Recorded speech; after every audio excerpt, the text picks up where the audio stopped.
রচিত কবিতা বৃদ্ধাশ্রম।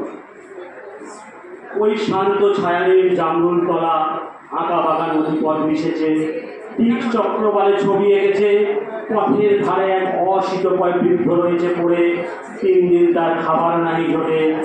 খবরও নেয় না কেউ, ফেলে গেছে তারে ক্ষুধা ব্যাধি জরাজীর্ণ শরীরে। কোথাও কারোর নাই রে দেখা, জামরুল তলা থেকে হেঁটে ফিরছিলেন একা। হঠাৎ শব্দে চোখ মেলেছে, দেখি এ বৃদ্ধ তো ছেলেবেলার প্রতিবেশী। ওই হাটখোলার গ্রামে ছিল মনের বাস, 3টি পুত্র নিয়ে বৃদ্ধ ছিল একদা মহারাজ।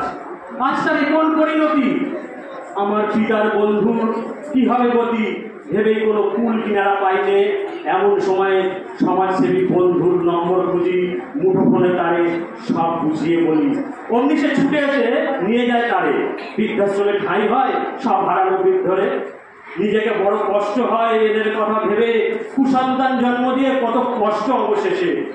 কেউ যেন এমনভাবে কষ্ট নাহি পায়, সবার উপরে মানুষ সত্য সমান নাই যায়। জামরুল তলা দেখলো অমানবিক সমাজ, এ কেমন মানব জমিন বৃদ্ধাশ্রমে বাস। পিতা মাতার অবহেলা, নিজেদের সর্বনাশ। পিতা স্বর্গ, পিতা ধর্ম, মাতায় মাতৃরূপ। পিতা মাতার সেবায় আসল স্বর্গসুখ। ধন্যবাদ।